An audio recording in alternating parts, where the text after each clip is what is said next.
Moi, je voyage tout seul. Oui, et puis partout. Par exemple, il n'y a pas longtemps, j'ai voyagé dans mon jardin. Oui, j'avais fait venir un petit Africain. Un petit arbre africain. Ben oui, dans mon jardin. Une espèce de bambou coloré, avec un pied nu, un tronc tout frêle, un gros nœud à l'estomac, et des branches toutes maigres qui mendiaient la pluie. Oh, le pauvre! Vous l'auriez vu, le pauvre, dans la vie, il n'avait jamais eu de peau. Alors moi, je l'ai mis en pleine terre, dans mon jardin, en plein milieu, en plein soleil. Il était bien, ça faisait plaisir à voir. Jamais j'aurais cru que les voisins réagiraient comme ça. Le premier à réagir, ça a été Robert, le chêne. Il a commencé à chuchoter entre ses glands. Qu'est-ce que c'est que ce sauvage là, d'où qui sort celui-là? Il n'est pas d'ici, hein. Il n'est pas de chez nous. Il a une drôle de couleur, et puis une drôle d'odeur. C'est vrai, il avait une odeur à lui, une odeur d'épices, d'exotisme. Et puis son bois craque toute la nuit. Il nous empêche de dormir. Il faut un boucan de tous les diables, à renchérit Marcel, le marronnier. Et puis surtout, il nous fait de l'ombre, a menti Jean-Marie, Le Pen. Jean-Marie Le Pen, vous le connaissez tous? C'est le fondateur du Front National. Sa devise, c'est poussant français, le bois blanc d'abord. Vive la racine blanche. Oui, les racinistes. Ils parlent toujours des Français de souche. Et puis ils trouvent qu'il y a trop d'érables. Jean-Marie Le Pen, c'est lui qui répète toujours « Oui, c'est à cause des arbres étrangers si en France il n'y a plus de boulot. » C'est pas vrai, hein, des boulots, il y en a dans mon jardin.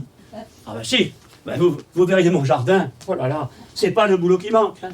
Moi, si je veux trouver du boulot, j'ai pas besoin de traverser la rue, comme il dit l'autre. Je vais au jardin, ça me suffit. Enfin bref, vous savez comment ils sont au Front National, hein? Ça s'appelle plus comme ça, oui, je sais, mais c'est l'habitude. C'est plus le Front National, c'est l'enracinement national. Avant, c'était le FN. Maintenant, c'est le RN. Ils ont changé la première lettre, mais ils ont gardé la haine. Alors, ils ont continué à s'exciter entre eux. Oui, on en plante un, puis deux, puis trois, puis 10, puis 20. On n'est plus chez nous. Sans compter que c'est toujours à eux qu'on donne la meilleure place. Il va voir de quel bois je m'échauffe. Vas-y, Marcel, fous-lui des marrons. Moi, je peux pas t'aider, j'ai plus de glands. Eh ben, tant pis, ce sera sanglant.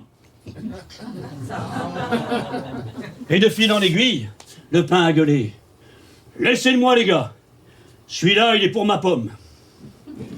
Ce soir, il y aura de la sève sur les murs du jardin. Je vais casser du petit bois, je vais en faire des brindilles, des bâtons. Chouette, une bâtonnade. Vas-y, papa, qu'elle a dit Marine. Et le petit Jordan, il a rajouté, ça va barder, là. Et ils se sont tous mis à chanter. Aux arbres mitoyens. Ah, le petit Africain, il comprenait pas tout.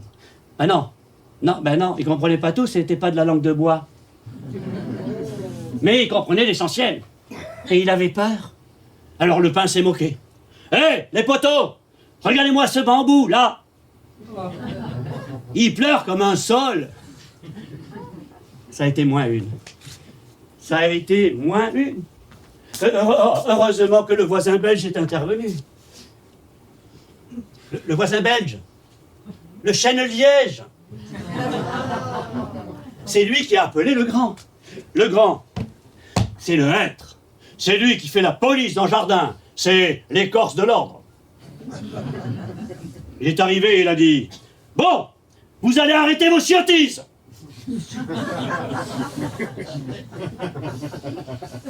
Le premier qui touche une brindille du petit, je le mets à l'ombre jusqu'à la fin de ses jours. Tout le monde a compris? Où il y a des durs de la feuille. Personne n'a branché. Même Le Pen, il s'est résigné. Et les autres se sont un peu pliés, forcément. Parce que le hêtre, il faut le voir. C'est le plus grand, le plus fort, le plus costaud. Il est impressionnant de si près. Mais c'est aussi, et c'est ce qui fait son charme, le plus intelligent, le plus cultivé, le plus humain. C'est un être exceptionnel. Alors après ça, il a pris le petit Africain sous sa coupe. Il s'y est attaché. Il l'a aidé à s'élever, à grandir. Il a été son tuteur, en quelque sorte. Il a pris le petit Africain sous sa coupe, et les autres ont arrêté de le faire chier. Et il n'y a plus d'histoire, terminé. Et quand le petit Africain a retrouvé toute sa force et sa vitalité, eh ben, il est retourné chez lui, là-bas, en Afrique, pour retrouver ses racines. Ah, mais quand même, je m'attendais pas à ça. Non, mais franchement, hein, on me l'aurait dit, je l'aurais pas cru. Les arbres sont méchants.